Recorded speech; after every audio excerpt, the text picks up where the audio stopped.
Good evening, everyone. All those who are joining us here from India. Morning to the ones who are joining us from the western part of the world. I am Mashood, your host for today's session. When we talk about meeting the goals of SDG 4, we are talking about every child to not just have the foundational skills of reading, writing, and arithmetic, but also to build resilience, be an independent learner, and also maximizing opportunities for learners to reach their topmost potential. And what is really required to achieve this is a really disruptive approach in its outcome, something which is very replicable and scalable, and which kind of reimagines what learners should achieve and how learning spaces are imagined and how power and decision making inside the classroom is created. And one such model, which has really kind of created a very disruptive movement across the world, is that of Escuela Nueva, as all of us are aware. It is an education model which focuses on understanding over memorization and development of the 21st century skills and is highly learner-centered. And today it is a huge movement across 3 continents, nearly 19 countries, and more than 20,000 schools in rural areas.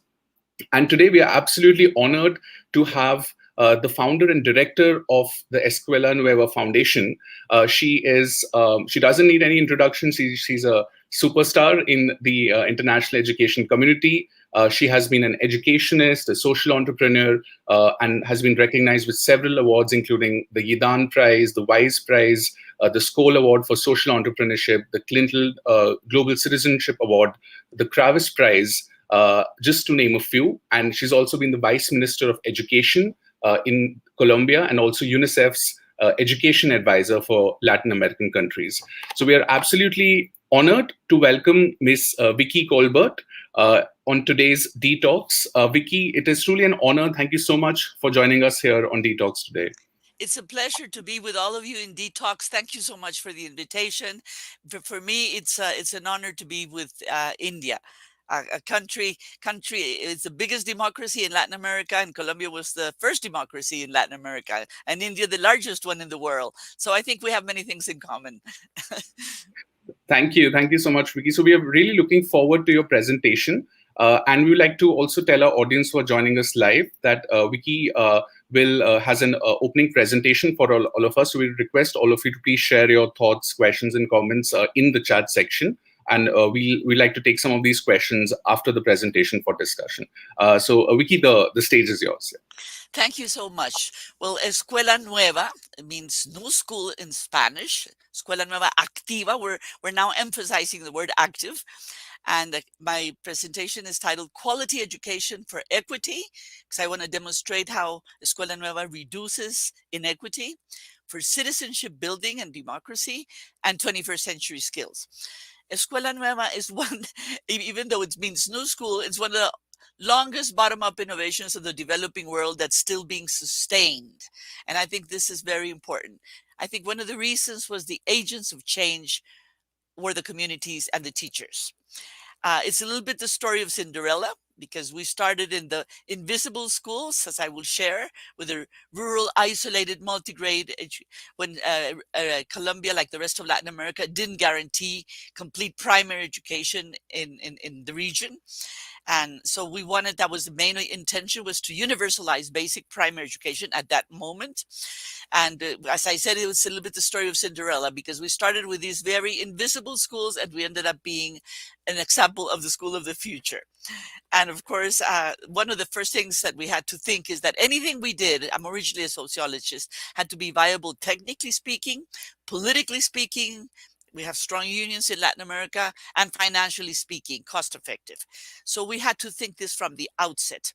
So when we started when we started Escuela Nueva as a local innovation, we gradually, wanted it to become a national policy. It reached the national policy, reaching 20,000 schools.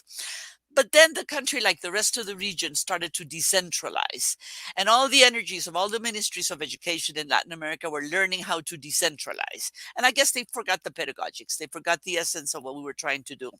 So, in a way, this is why we had, once I left the Vice Ministry of Education and we had reached so many wonderful results, I said, oh my God, Escuela Nueva is going to be very vulnerable to political and administrative changes. So we created an NGO, Fundación Escuela Nueva. In Spanish, Fundación is an NGO, not a big foundation. It's a small NGO. So we created a Fundación Escuela Nueva because we wanted to guarantee the quality of the implementation of Escuela Nueva, to help the government implement it well. We wanted to continue creating new things, new developments, new knowledge, new research. And that's what we've been doing in the last years. We've been adapting Escuela Nueva not only to urban areas, but also to displaced and migrant children.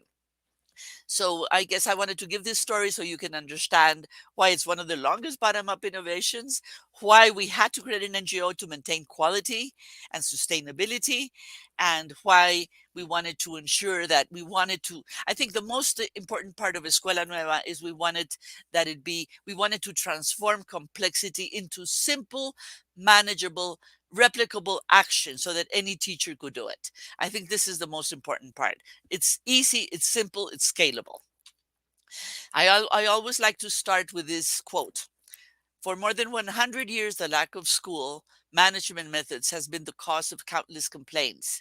But it has been only in the last 30 years that efforts have been made to find a solution to this problem. And what has resulted? Schools continue exactly the same as before. This was said by Comenius in the year 1600. So what I want to send a message here is that in education, many things have changed, except the way of learning. If we bring a doctor, we compare with the health sector, if we bring a doctor from 100 years ago into a hospital today, that doctor is lost because so many things have changed in the health sector. But if we bring a teacher from 100 years ago into a classroom today, that teacher is not so lost because everything has changed except the way of learning. So this is the message, the powerful message of Escuela Nueva. Even though we started with the most vulnerable schools, we ended up demonstrating that it can be done. So a little bit of the origin, what is Escuela Nueva and our work, and what have we been doing now as NGO that we've been existing for more than we created our foundation, our small NGO in 1987. So it's many years already. So the origin. Latin America's problems, this region, it still is very traditional, frontal teacher-centered methods, still emphasis on memorization, not comprehension, still incomplete schooling and high repetition and dropout rates in the region, especially rigid calendars and evaluation and promotion systems that do not adapt to the children, low academic achievements, even low self-esteem of children, because we've been measuring self-esteem for many years, and weak school community parent relationship. So these were the traditional education problems that I guess are everywhere in the world. The region still has overloaded, irrelevant curriculum, insufficient time. This is crucial. We lose too much time in administrative stuff. And I think this is the same everywhere in the world. The word multigrade is not very well known in faculties of education, and teachers are not trained in handling multigrade schools. So still we have inadequate pre-in-service. We still haven't changed that. And one of the big issues, and I want to congratulate your organization, because limited amount of time in the first grades to learning basic skills. Reading and writing skills tend to be the most essential thing also in the region. And this is one of the problems we have. Not enough time for learning to read and write comprehensively. And of course, lack of appropriate materials. So the region has advanced. Yes, it has advanced in access and coverage, but we still have high dropout rates. And we can still say maybe 45% of students in fourth grade in Latin America do not understand what they read. So this is why your work is also so important for us. We started in the rural multigrade schools. This is a publication of the University of London. Angela Little, she did a study of multi-grade teaching all over the world.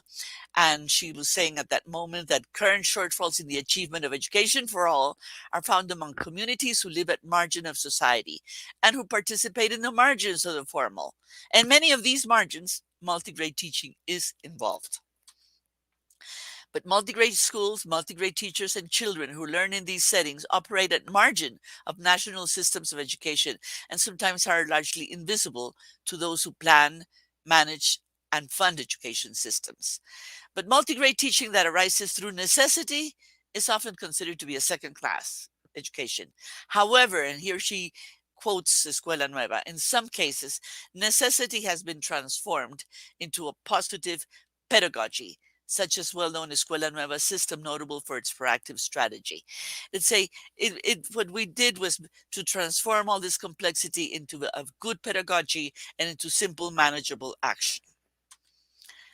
So the first thing we said, if we want to improve the quality of education, this is more than emphasizing expanding current systems of education. We need a paradigm shift. More of the same is not enough. And it's like a cultural change. We need a shift of emphasis from transmission of information to an emphasis on comprehension and collective construction of knowledge, a new approach to learning, renovated teaching methods, and a change in the role of the teacher. Now, nothing of this is new. This is not new in the philosophy of education. The great pedagogues of last century always talked about this. Maria Montessori, John Dewey, Vygotsky, all of them have been talking. So this is not new in the philosophy of education.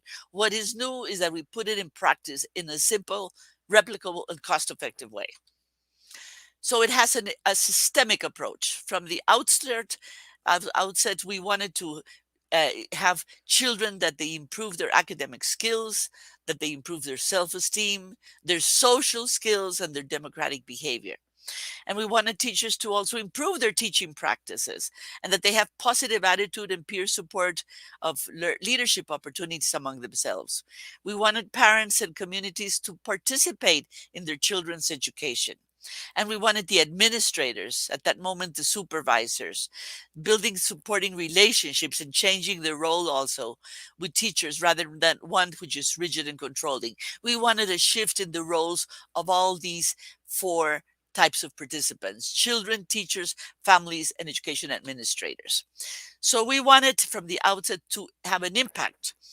And we wanted this at the center, the children. We wanted to have an impact on curriculum policies, teacher training policies, school and community policies, administration policies, and we wanted to impact the national curriculum, the national training policy, and the textbook policies. We've been managed to do some, not all. We still have challenges with the national training policy. So we had to rethink the classroom, the learning process, the teacher's role, the teacher training, and the participation of parents. So Escuela Nueva transforms the conventional school and way of learning from frontal teacher-centered instruction into child-centered, active, participatory, cooperative learning. We also introduced more the concept of cooperative learning. This is what we have done in the foundation since we started Escuela Nueva years back. And way before when we started it, we were emphasizing more personalized and cooperative learning. So now we have a balance between the two. So Escuela Nueva started as a local innovation in Colombia, gradually became a national policy implemented in most rural schools of Colombia. It was a basic education intervention. We wanted to address all those critical factors simultaneously rather than tackling each one in isolation. We wanted to integrate systemically curriculum, in-service training and follow-up, community and administrative strategies in a systemic and cost-effective way. And we wanted to guarantee access, quality, and relevance of basic education. So what is Escuela? What does it promote? Nothing new, as I said, in the philosophy of education. Good child-centered, active, participatory, and cooperative learning. Children in multi-grade schools de facto have to have different learning rhythms and paces. So we introduce the concept of flexibility, that children can advance and finish academic units at their own at their own pace. A new role of the teacher. We wanted the teacher to have more time to be a mentor, to be a guide, an orientator, a facilitator, instead of a just transmitter of instruction. And that's crucial, the new role of the teacher. We wanted parents, even if they were illiterate, to also participate in the learning process of their children and understand how they were learning. We wanted to change the teacher training. We wanted it to be experiential, that they use the same methodologies they will use with their children, because otherwise we have a big contradiction. We train teachers in a traditional way and we expect them to make the changes. Emphasis on nurturing democratic and participatory values and active citizenship. This is what we also wanted to incorporate, all the ideas that John Dewey mentioned so many years back. And we wanted to have a new generation of textbooks, dialoguing, self-paced, self-directed, reusable learning guides that incorporate both content and methodology and pedagogical sequence, because we wanted children to learn to be independent learners, autonomous learning, but at the same time, the need to work in teams. So we wanted flexibility so that children academic units at their own pace, and personalized methodology that promotes both independent and cooperative work. So to promote children working in pairs, because they're dialoguing, our learning guides, which are like a hybrid between a textbook, a workbook, and the guide of the teacher, all in one, also incorporate pedagogical process. Individual work, group work, promoting dialogue and interaction among children, meaningful curriculums based on children's daily life, learning corners, what Maria Montessori did, that children learn with concrete materials, learning corners that improve their learning environments, that they enrich the learning guides, little maps of the community so teachers can know and become familiarized with their community, so that they're sensitive to children's contests and know who lives where and which child has to walk the farthest away to come to the school. So, community maps, we have a lot of instruments and concrete strategies to facilitate the work of the teacher. So we want to generate a new culture of peace and citizenship, allowing boys and girls to learn and participate, empowering them and their communities. So we demonstrated that it is possible. It's possible to improve coverage, quality, and reduce inequality. It's possible to have results in academic achievement, in social skills, and in the handling of pluralism and diversity. Colombia is a very diverse country, geographically and ethnically speaking. So we've had many, many decades of research by national and international organizations that have confirmed that students that work with Escuela Nueva obtain better results. We already know this. UNESCO, University of London, my alma mater where I did my studies, Stanford University, the World Bank, Colombian Institutes of Research, Colcienzas, Colombian Institute of Research, National Planning Department of Colombia. So there have been many external evaluations. This was the first study 21 years ago, a comparative study in Latin America. Colombia was around in the middle. It was the first comparative international study of quality of education. But when Colombia expanded and we reached 20,000 schools in Colombia with Escuela Nueva, we were the only country with Cuba where rural schools outperformed urban schools, except of the mega cities. But this just demonstrates that it's compensating for inequality.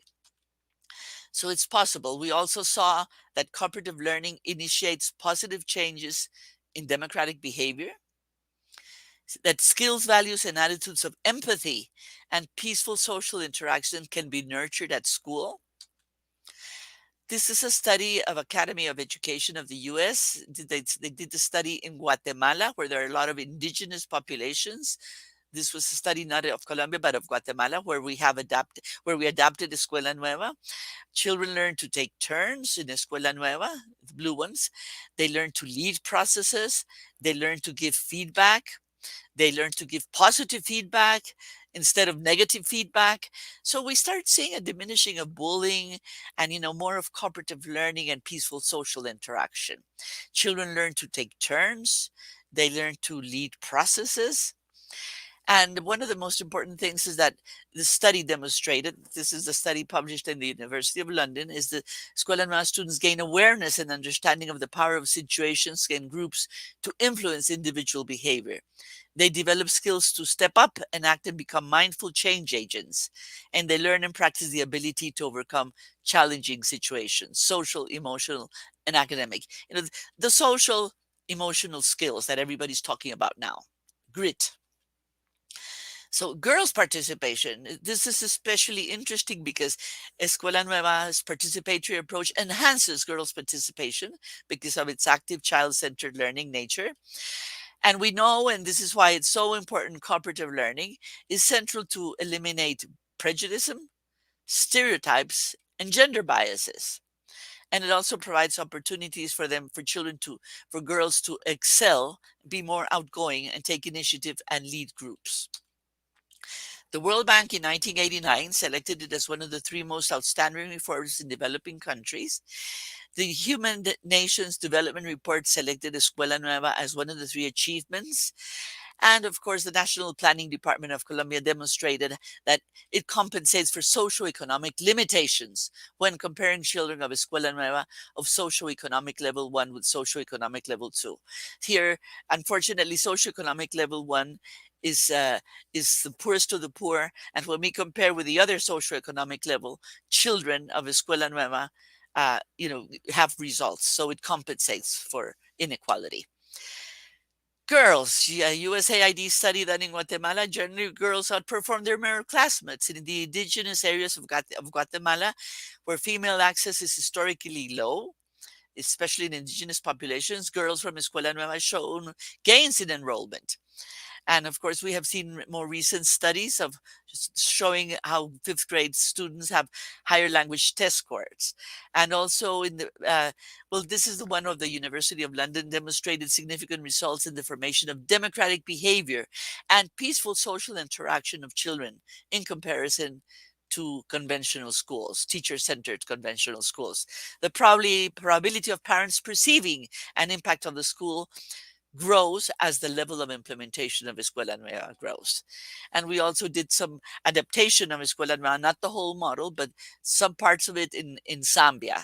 Because in Zambia, they have a problem of reading and writing in the 1st grade in their own language. This is crucial, and this is why the work you are doing is fantastic and complementary to what we do in Escuela Nueva. So we had these challenges when we started expanding in Colombia, and lessons learned. Well, we have learned that any process must be gradual and well monitored. You cannot have things by decree. We learned that a bottom-up approach is necessary. We took the school as the unit of change.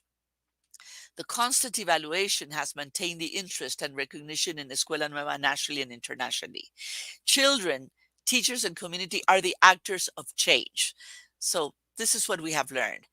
Civil society plays a crucial role. This is why we had to create Escuela Nueva, because we wanted to contribute to its quality and its sustainability. We have developed public-private partnerships with Coffee Growers Federation and the largest petroleum company of Colombia. The fact that there's always an international demand has contributed to maintain the dynamics. And the systemic approach has at least permitted that some of the components, if they don't operate adequately enough, others do. And I think this is the most important thing. We've been a team. The knowledge, the unity, the commitment, and passion of the original team. We've worked together for almost 35 years, and we've continued to be together in the same organization because we continue to be passionate and committed to what we do because we see the results. So what do we do in Fundación Escuela Nueva? Now, we created it in 1987.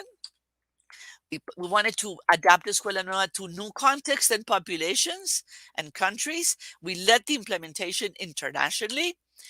And we wanted to provide educational solutions to new populations. When we created our organization, and we wanted to lead it internationally, and we want to show the quality, efficiency, and sustainability. We want to have more monitoring and evaluation strategies to demonstrate results. And of course, research and development. We have done this for over so many years, learning from what we have been doing in our Colombian context and beyond. So we've adapted Escuela Nueva to urban areas, Escuela Activa Urbana, we call it. Despite that, we're still emphasizing more the work in the rural areas because there's where there's more inequality, but we have demonstrated it can be done in urban areas. We have adapted Escuela Nueva to migrant and displaced populations. Now we're working in 6 cities with Escuela Nueva Learning Circles, which is an adaptation of Escuela Nueva for displaced and migrant children. We're working very much with Venezuelan children in the borderlines of Colombia. We have done more research on cooperative learning in Escuela Nueva, on peace education, and of course also in our indigenous populations. Colombia has a great diversity of indigenous population, but it's a minority when you compare it with other Latin American countries like Peru, Ecuador, Guatemala, Mexico, Bolivia. So let's say we have a bigger diversity racially speaking. We have worked a lot in entrepreneurship and financial education, 21st century skills. And now we have our online campus and community of practice, which is called Renueva, which means renewal. And this is precisely, we already had it since before the COVID situation, but it became stronger. And our work has become much stronger with our use of our online campus and community of practice for teachers, not for children, because children in rural areas in Latin America do not have connectivity. So we adapted it to urban schools in Bogotá and in Medellín, and we named it Escuela Activa Urbana. This is the story. We started in 1998, and then gradually we demonstrated that there were wonderful results in language and math. National University of Colombia did the evaluation, and here's a publication of UNESCO's success stories. Escuela Nueva in Colombia goes urban. And also we have adapted it to migrant displaced population through our Escuela Nueva learning circles. These learning circles, once we piloted this experience, we demonstrated that it was in less than 1 year, these children, displaced children, had better results and went beyond the national mean. So it demonstrated that it could be done. Due to the mandatory quarantine last year and the particular situation of girls, boys, and youth enrolled in the learning circles that started in March 2020, we adapted some tools of the program to continue their learning process at home through independent learning. So tutors, pedagogically, and psychosocial advisors continuously guide, they give feedback, and they call them through their cell phones and the WhatsApp groups, and there are many text messages, video messages. So there's constant interaction between tutors, parents, and children to continue reaffirming their ties and bonds. And cooperative learning for us is the essence of Escuela Nueva, put in practice by Escuela Nueva. So cooperative learning is crucial. Peaceful social interaction, it isn't taught, it's learned together, because as we saw, cooperative learning has an impact on reducing stereotypes and gender biases. We have also incorporated a lot of our indigenous culture in the conservation of non-formal and formal context. So we have used the methodology, Escuela Nueva methodology, to enrich the knowledge of our indigenous communities and to work with them. So we have developed this fantastic anthropological work on our indigenous cultures. And of course, our virtual campus Renewal, because we launched this campus Renueva, launching a series of tools to facilitate and strengthen the process of learning at home with Escuela Nueva Activa. Tutorial videos, a space to get familiarized with the Escuela Nueva methodology, a work plan to adapt Escuela Nueva processes, a package of support material. So this is our campus. Unfortunately, it's only in Spanish. This is our tackle and our challenge for this coming year. We need to have it in English. So I wanted to finalize with this last dimensions. I saw this newspaper in Colombia some years ago. Needed individual who can work in teams. Do you have the ability to solve problems, follow instructions, lead processes, meet deadlines, and most importantly, work in groups? If the answer is yes, you have a greater chance of getting a job. And this is our newspaper. But education systems are not training these individuals properly. And we have to learn to solve problems, make decisions, live together peacefully, and learn to learn. This should be the essence of the pattern of measurement to evaluate the efficacy of educational methodologies and performance in the labor. So what are the 21st century skills? Learning to learn, learning to criticize and accept criticism, and not use force, learning to follow instructions and meet deadlines, critical thinking, taking on complex problems, learning to lead processes and take initiatives, to take risks, to communicate ideas using ICTs, and learning how to synthesize information, to test knowledge, but the most important, the ability to work in teams. So I guess these are the same skills, but here organized in the ways of thinking, learning to learn, learning to know, creativity and innovation, critical thinking, creative problem solving, decision making, how to live in the world, learning to be, learning to live together, to have a combination of local and global citizenship, learning to lead processes, take initiatives, learning to positively criticize and accept criticism, test knowledge, take risks, learning to do, ability to work in teams, and of course, learning to have the tools for working. So these are the explicit development of 21st century skills. And this is what we want to promote, and we're promoting through the participatory, active, cooperative, and personalized learning in Escuela Nueva. We have inspired many educational reforms worldwide. We have received visits from many countries. I want to highlight India. India came to Colombia years back. We have received several missions. And we were so, there were so many secretaries of education that came, I think it was promoted by the World Bank. So we had received from different regions of India. They came. They were so inspired. We were ready to start a project, and then many of the secretaries of education were changed. We started doing something with our own funds in something in Delhi, but it was something so tiny. So we didn't really have a project. We didn't have a financial support for our project, but we've received visits from all these countries. And I want to highlight the Vietnamese. The Vietnamese came also to Colombia, but the difference is that there was a concrete project and there was financial support behind.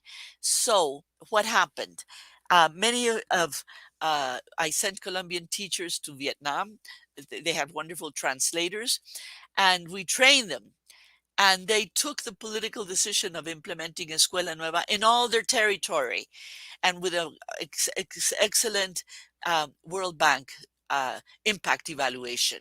So it demonstrated that, yes, in other latitudes, in other regions, in other cultures, we talk the essence of the learning process. And this is why many countries have been inspired. But the only thing we have learned is that you have to have partners on the ground. You cannot only start through the government. You need the governments, and I'll finalize afterwards with some conclusions. You need to work with them, but you need other partners of civil society on the ground that can, that can ensure the quality and the sustainability. So we contribute to improve the quality, relevance, and efficiency of education by rethinking the way we learn and promoting active, cooperative, and personalized learning focused on the learning. This is our work. Personalized and cooperative learning are essential for 21st century skills. They are the essence of Escuela Nueva. I like to quote a friend of mine, François Tadei, from Descartes University in Paris. He's a researcher, and he's the head of the Interdisciplinary Research Center in Paris. He's a physicist and biologist, and he has been studying, and he really supports Escuela Nueva because of the cooperative learning approach. None of us alone is as smart as all of us together. There have been many publications of Escuela Nueva, international publications, and also, to be sincere, there's probably more publications in English than in Spanish, but we invite you to at least to visit our webpage. We have many publications in English there. So the conclusion: yes, it is possible to improve the quality of learning in developing countries and in poor, vulnerable settings. But more of the same is not enough. It requires a paradigm shift and an innovative systemic approach. You have to think systemically from the outset. And learning should go beyond academic achievements. Now, just recently, everybody's talking about the social emotional skills. Just last week, uh, OECD published for the first time the study worldwide on social emotional learning. I had the opportunity to participate in that launching panel. And it was with Andrea Schleiser, Angela Duckworth from the United States, who has published so much on social emotional skills, and of course, a very Nobel Prize in economics, Professor Heckman. So learning should go beyond academic and achievements. Technology triggers change. Yes, it does trigger.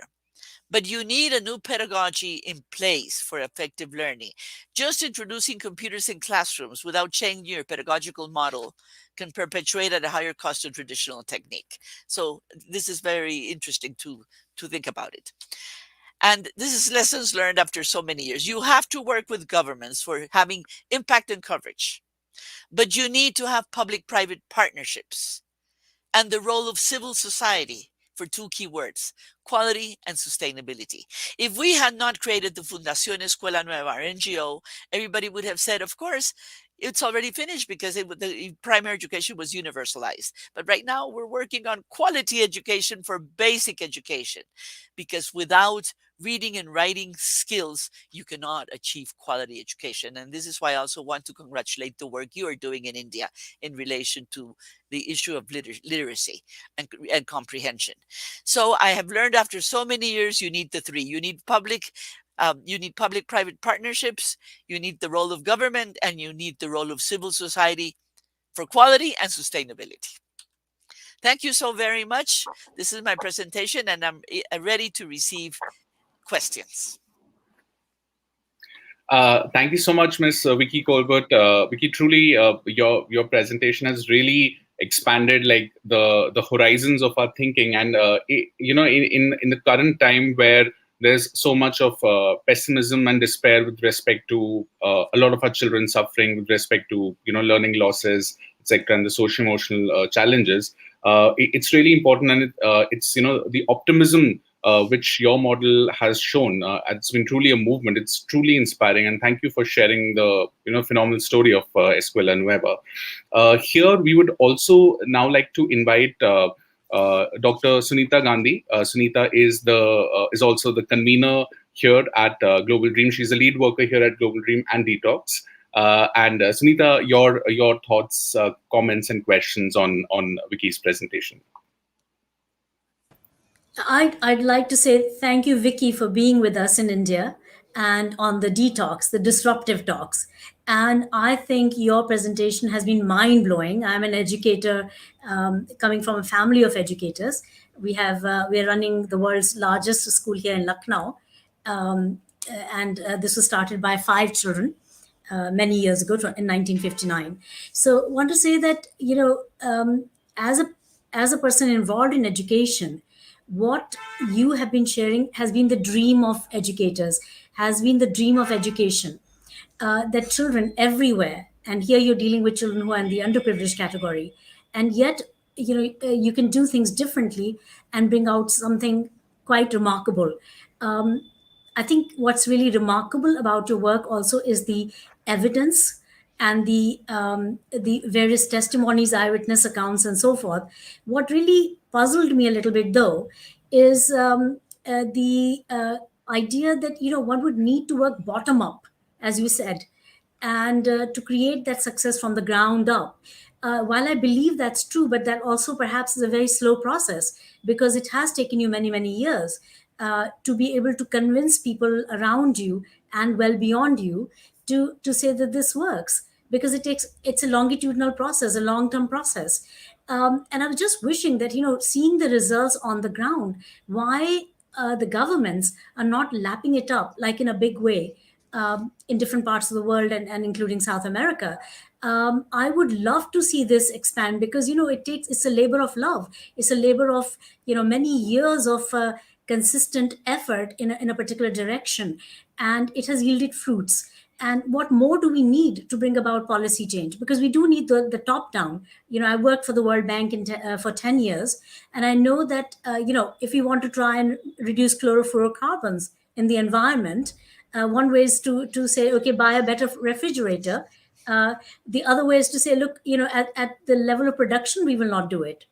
Obviously, one trickle down approach or trickle up approach takes very long time, and you've done it. You've been patient and thorough with the process. But many people may give up, and I think many educators give up along the way.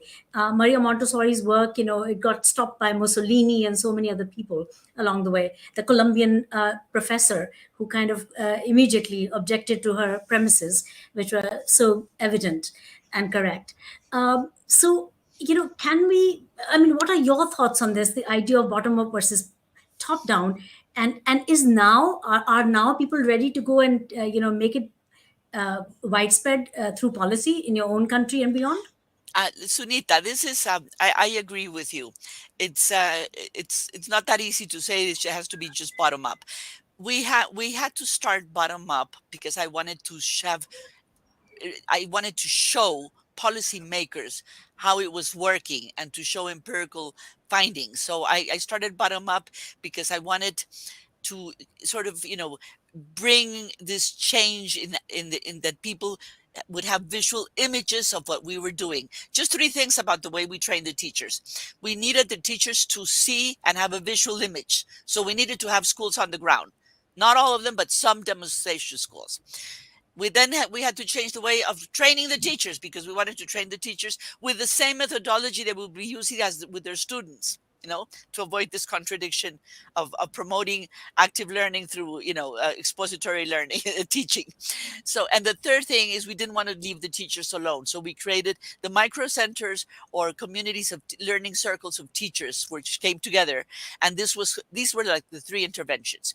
But we wanted a bottom up approach because we wanted to show visual images to policy planners. Gradually, it became a national policy. It took a lot of time, you're right. And it's not easy for a local innovation to become a national policy. But I wanted to demonstrate results, empirical results, and also that they would see the changes in the school. But of course, once you have bottom up, then you need top down. Then it became a national policy. And then, so it means it's a national policy. But what happened, Sunita?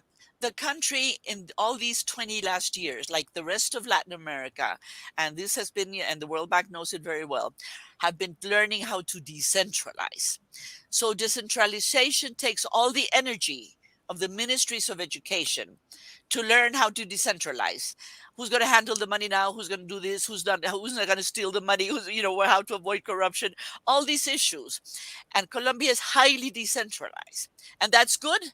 At the end, it's good, but during the process, it's complicated because here we were simultaneously universalizing Escuela Nueva in the country once it had become a national policy, and and then it was not bottom up; it had already been bottom up. Now it was top down, but that doesn't mean much because,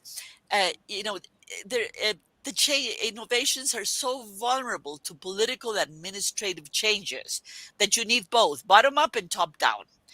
But the country took all its energy decentralizing. So many of the teachers that were trained had been changed. New teachers came, nobody trained them.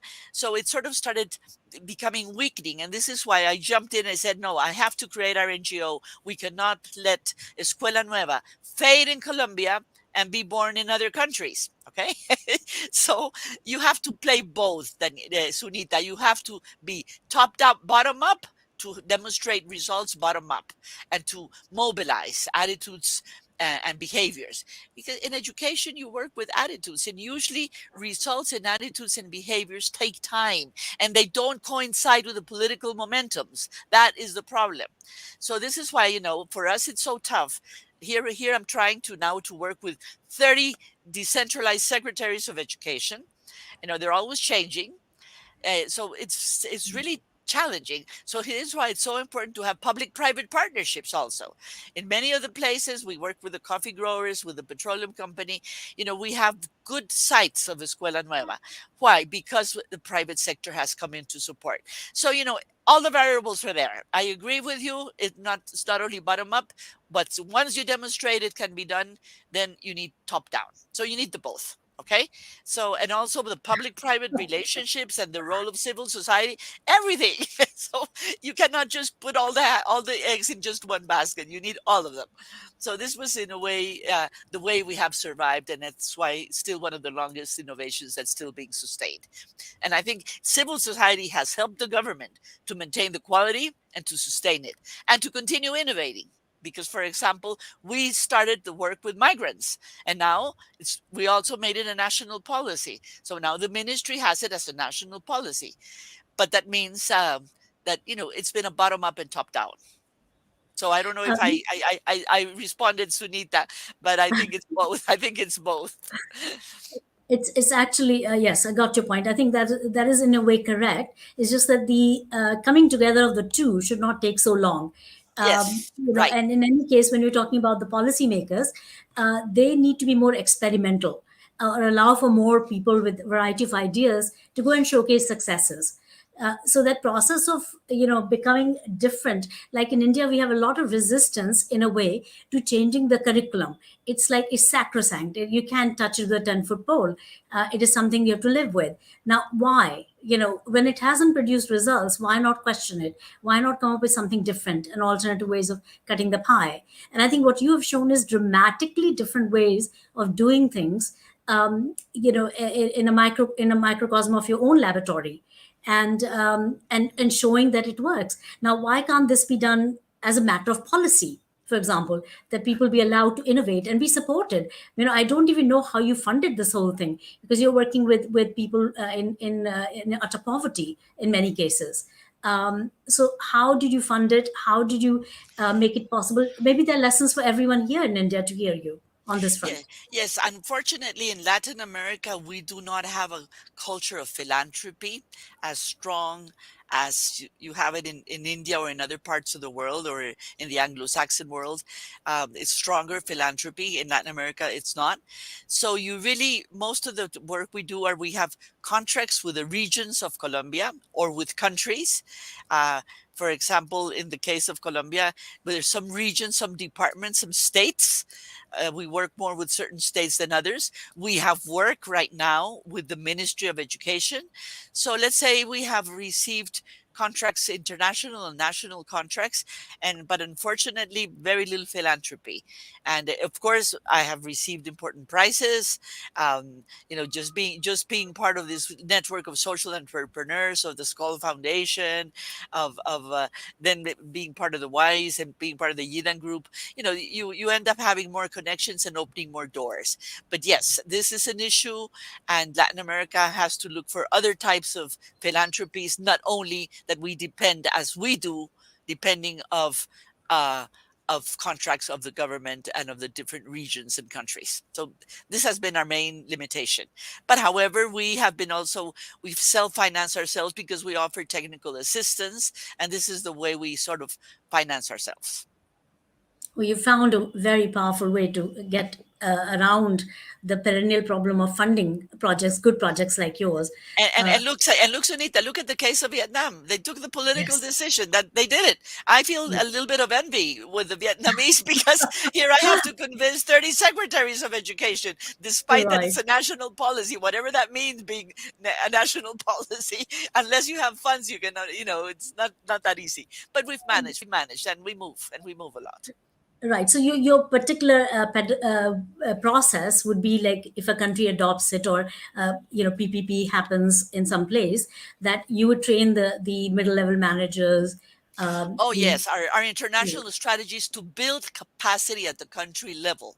Okay. Right. This is what we tend to do. This is what we did with the Vietnamese. This is what we started doing with the Indians. They were, so you cannot imagine, uh, Sunita, how happy they were when they came, when they saw the schools. I have to check in our office, when the big delegation of India came to Colombia. I'll send it to you, okay? And and Right. all these wonderful secretaries of education, they wanted to get started, and we were starting our motors and getting everything moving forward, and then they were changed. Okay, so these are the Typical. problems we have permanently everywhere with governments. So many quotable quotes from your presentation. I'll let Mashood ask you a couple of questions that he's written for you. Thank you, Sunita, for your thoughts and for your questions also. One question which is based on what Vicky talked about. Escuela Nueva really radically changes the power relations within the classroom, and you talked about how there is a balance between autonomous learning as well as cooperative learning. Would you like to share a bit more about how exactly is this balance established, and how does it look inside the classroom? If you'd like to share for the teachers who are joining us. Yes, when you enter a classroom, I can send you and I have some publications on this. Sunita, if you remind me afterwards, I can send you some of the publications. But when you enter a classroom, you find some children are doing some activities, some are reading, some are going to the library, others are talking among themselves. Another one is sitting by himself in another place studying by himself only. So what did we do? We modularized the curriculum. We modularized it into self-learning modules to facilitate flexibility so children could finish academic units at their own pace. But the children usually are working with another student because remember their learning guides are like a hybrid between a textbook and a workbook and the guide of the teacher all in one, but reusable, because children do not write on the materials. They write on their notebooks, on their normal notebooks. So these learning materials are dialoguing textbooks, so there's room for individual activities and for working in pairs and for working in groups. And the instructions are very clear, and there's a structure of learning in learning guides. Now, this is more of the technical part when we come into on the house, how we do it. But then you can see some children, they're working in little pairs. Others are working in a group. They can come together individually, but usually you can facilitate individual work and dialoguing workshop among students.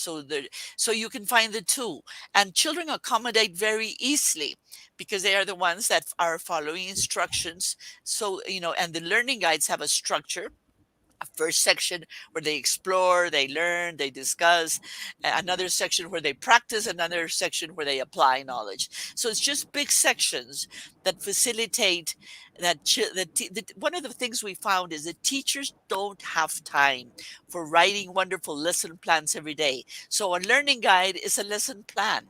So children can go faster or slower. So here you have a balance between the personalized, because they can finish academics at their own pace. If one hasn't finished, they can continue working on it without any problem, and others move forward.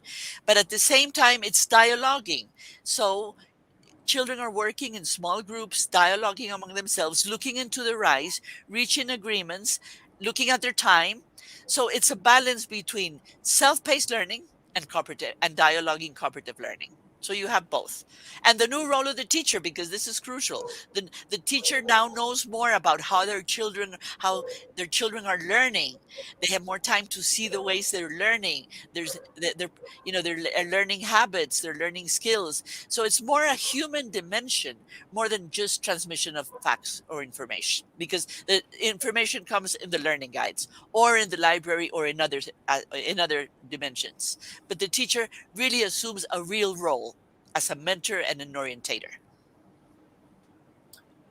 Thank you for sharing your thoughts on that, Vicky. Another question, there was this image in your presentation where you showed parents huddled around a table, and the Escuela Nueva model looks at parents as a very central role in a child's education. You also talked about a lot of parents not being literate, and that's a major challenge which countries like India face, where many parents actually say that they're not very confident because they themselves didn't have the opportunity to have a very fulfilling education. They didn't go beyond the primary stage. What would your thoughts be on how Escuela Nueva addresses the role of parents, and how does it kind of build confidence in parents that yes, they parents can have a positive role, even if they are maybe not literate? Your thoughts, Well, please. one of the things is first, when we start introducing strategies in Escuela Nueva, one is the community component. And we usually have some simple instruments so the teachers can have information on who's who in the community. So, for example, a family card. So the teacher has a little family card on each family, knowing who's who, their level of education, their strengths. For example, they are the carpenter or the musician of the community. So little family cards, little maps, simple maps of the community, as I showed one in image, where teachers and parents define where the school is and where the houses of the parents are, so the parents can come in and say, I live here, I live close to this river, I live here. So it's a participatory process where parents also participate in giving information to the school teacher. So she has some very simple instruments. And another thing is that usually we want teach children to value their parents, even if they're illiterate, but they have knowledge, they have culture. So, for example, in the learning guides of children, anything the child learns, there are 3 steps. They explore, you practice, and you apply. In the application activity, it's like the new type of homework, if they're studying vaccinations, for example, a unit on vaccinations, on vaccines. Well, a learning guide is a planning tool of a class. It's a class, but at the end, the application activity, there's always something to do with their parents. So the children dialogue with their parents. So an application activity on vaccination is, I ask my mother if all my siblings have all the vaccinations. I write a piece of paper the vaccinations that we still need and that are missing, and we put it in a place where we won't forget. So this is anything the child learns has to be applied with the family and the community in a very practical way. So in this way, even if the parent it depends on the way you word the question. You're not going to ask the parent, can you learn me how to divide by 3 numbers? No, you're not going to ask a parent that. You're going to ask a parent, what did you do when you were a small child? Where is the area of our community where there's more erosion? What do we do when we don't have, let's say, what in our parties? How do we celebrate our parties? It's things of the community. You don't have to be literate to give knowledge and to give your culture. So we try that children always dialogue with their parents in the application activity so they can apply knowledge with their parents in their family. And this is why I think it's so, this linkage with family can be done without any difficulty. It just depends on how you pose the question in the learning guide. It's an application activity, not a question to the parent on, formulas and stuff that are more abstract that they don't know. So these are the issues that we want to highlight. And just to add, you did talk about how post the pandemic, the foundation has kind of adapted its engagement with the children with respect to the learning circles, etc. And globally, we are seeing that the role of parents and learning at home is just kind of earlier, which was something secondary, is now having a much more central role. What would your thoughts be on with respect to how how initiatives with respect to parent engagement is that something which needs to shift post the pandemic? Any thoughts on that? Yes, I think something that's positive about that as a consequence of the pandemic is that it's sort of forced to the essentials. We were forced to get down to the nitty gritty, to the essential. The child-centered learning. We've been talking about this for 35 years, and this is what the pandemic forced us to do, to be child-centered. It forced us to change the role of the teacher. Yes, it forced to change the role of the teacher as a mentor, as an advisor, more human dimension of, really establishing an effective link with their students. So this was also, the pandemic did this wonderful thing. It forced to change the role of the teacher. And it forced us to bring the parents into the picture. So, because, here children children were in their houses. The learning guides of Escuela Nueva were fantastic because immediately the teachers went and took the learning guides, did some adaptations, and and they used the learning guides, so they didn't have to write them again and to start thinking about what they were going to do in class. Their learning guides systematize the learning process. Okay, we don't remember that. So the learning guides were crucial for children's self-learning process in house, and was crucial for the change of the role of the teacher, and was crucial to bring the parents, because always the learning guides have an activity at the end where children have to dialogue with their parents and share with them what they're learning to put in practice. So in a way, we were forced to touch the essentials of the learning process, and I think this is a very positive thing of as a consequence of the pandemic. Thank you, Vicky, for your thoughts. So we are being flooded here with a lot of questions and comments and thoughts. And we have teachers all the way from the tribal regions in Jharkhand in India to educators from United States asking questions. But we'll try and take one question here. So I think this is Mary McCoolberry from, I think she's an educator in the United States. So she's asking, how do passionate people like you begin to change, to be change makers? How did you start? Well, the first thing I did once I came from my studies, and I was very young and full of energy, was first build on what the country already has. I mean, I think some of the problems we have in our developing world is we lose our scientific accumulated knowledge.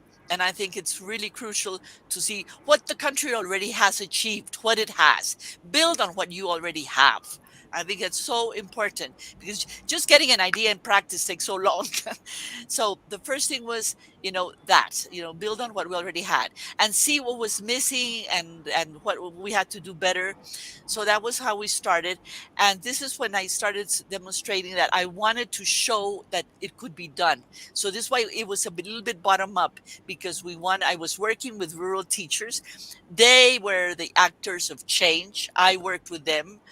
And as a young person working with teachers, and I found a wonderful teacher that he started working with me. So I started bringing these wonderful rural teachers within the ministry with me, and this was not easy. I was highly criticized, because usually people have to have higher level degrees. No, I worked with rural teachers, and we had demonstration sites. This is why Sunita, I said a little bit bottom up, because we wanted to demonstrate first and that they could go see, because people need visual images in education. Here in Latin America, we give so much theory to our poor teachers. We just indigest them with so much theory. And what we wanted is that they have a visual image of where we're going, so that they could say, I can do that. Okay? That was the starting point. When teachers started saying, I can do it. And it's viable technically, I can do it.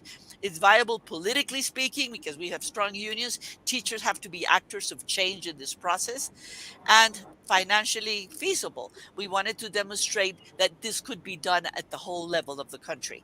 So it took me a long time, but I had on the ground things to show, and this is why I think it's so important to have visual images and demonstration sites of where you're going to go, and to show others where you're going to go. So that's the way I started. For the person that asked me the question, I was desperate to get things on the ground, to demonstrate that it could be done. And then I started taking people, influencing policymakers, taking national planning. It's been a whole process of demonstration and informing, and of course having facts, empirical findings behind. This is I think the only thing that is left of me of being a sociologist, is I always wanted to demonstrate that there was empirical findings behind anything we did. Right. Thank you for your thoughts on that. I think we'll take one last question from the audience. We have Sushant Srivastav from India, who's asking, there are many children who generally do not mix with other students. Some are so fast that they do not allow others to speak. How to strike a balance between the two? No, so the teacher has to see who is going faster and take these two children that are going very fast and that are having some difficulties in letting others participate. So, it would be just a way of how to intervene the small group and or take out the two that are going faster and make them work aside, and the other ones participate that may be going slower. But it's just any child can learn if you give them the time and you give them the right appropriate environment and support. So I have seen how the arrangements of children, and I've seen some that are even working a little bit on by his own because he wants to understand better by his own before he comes into the group. So here's where the teacher has to spend more time seeing the differences in the way the children are learning instead of making plans and plans and plans and plans, because here's where we help the teacher with the planning tools of the learning guides, and it's easier for a teacher to change and adapt than to start from zero. So it's a mixture of everything. It's a little bit of everything. Wow. I mean, you're talking about systemic change in our thinking, because if a teacher can think in a different way to what they've always thought, okay, I'm teaching to the class, I'm teaching to the average of the class, instead of that, thinking in terms of groups. And I think that's a major transition in your system, because the teacher is now a facilitator by design. And she's having to work with the group dynamic, and the groups may be of mixed ability, and sometimes they can be of this nature where, like Shashank's question, that they can be divided, be set aside, saying, okay, now you work on these things. But teachers have to think in a vastly different way. So there are a And lot of systemic change. Sorry, go ahead, Vicky. no, and this is, Sunita, why the work you're doing in reading and writing is still so crucial. And this is what we need also in Escuela Nueva, because as soon as the child learns to read and write with a little bit of comprehension, they can become more autonomous learners, and it's easier to facilitate the process. But in Latin America, we're still, 45% do not understand what they read in fourth grade, for heaven's sake. Okay, so this is why I think the work you're doing is fantastic, Sunita. So we have to talk more as civil society actors. Yes. How to introduce innovations in the system and how to get the system working with you. Right. I need to take inspiration from you and try and do similar things with your help and support in India and elsewhere. But I really like the idea of a paradigm shift. It's like having the mobile phone in your hands rather than the landline phone, which doesn't exist anymore, pretty much outdated. But the idea that you can have so many attack points for transformation of the system, which is very old and archaic. So we're talking about a system that is based on a different ethic altogether. One of the works that I've been doing research work, if you like, is on the idea of competing with yourself and not others. So if you look at group work that you're doing, the collaborative learning, we look at the work of Alfie Kohn. So many people who are talking about how collaboration is going to create a more humane world as well. But in addition, academically, that they might do better as well. So the idea that you're competing with yourself falls in a similar kind of bracket, if you like. And what we found is through data that when children compete with themselves and not others, and they get the information about their own sets of skills, and this is personalized learning, if you like, at the core of it. But how do you personalize learning without the teacher having to worry about 30, 40 kids in the same class at their level? So it is to unleash information in the form that every child can digest for himself, herself, and make their own targets and goals and work towards them, and to help the system working in that direction. So competing with yourself has not been researched that much. But it is an old ethic, the idea of competition with others. And what we feel is that a lot of the systemic change would lead to changing the way we think. The guiding principles on which the old and archaic education is based, the old building, the old foundation of the building that's crumbling down. So what does the new foundation look like? What are the new guiding principles? There's so many things you're doing which are new and different. So that's systemic change. And also the idea of a paradigm shift rather than a linear incremental change, which takes too long and doesn't bring about the dramatic difference in confidence, in becoming good human beings, caring, and all the things you've mentioned, as well as being able to do academically so much better than in the past. And we've also tried to introduce, let's say, in the school government, it has some very concrete instruments. So there are many self-control instruments, each child has control on his learning process. So he knows in which step he is. Each child can come and they take their assistants to class. They have their own control systems. A lot of self-control instruments to facilitate uh, these types of attitudes. They're competing against themselves, so it's not against another one, because cooperative learning, on the contrary, helps so much for learning how to dialogue among themselves. But the child is monitoring his own progress, and I think that's so important. He's monitoring his own assistance. So there are many self things, instruments, very simple instruments, Sunita, but they give children all these dimensions of self-control. And now that we're learning so much about the social skills, well, now with more reason, we can put them in practice. So it's just making things simple. I think what we did was make things simple, transform complexity into simple, manageable action, so that any teacher can do it. And this is why I feel. And also, let's say, just learning from about. I'll send you the information. I'm going to find out when the Indian government came to Colombia. It was fantastic. We had a wonderful 2-week, session, and they were so inspired. But then, we were going to start the project, and then, I've been changed to another place. So this is a permanent situation of governments. They're always on the move, changing. So one has to have a lot of patience, Sunita, but at least you're happy when you see results in children, and when you see, these children that in grit, in leadership skills, they're doing amazing things, and this is because we empower them, and it's nothing new. I mean, we've known this for more than 100 years. Nothing new in the philosophy of education. But anyway, I guess it's just being hard-headed and patient, and perseverance. In education, you need to have a lot of perseverance.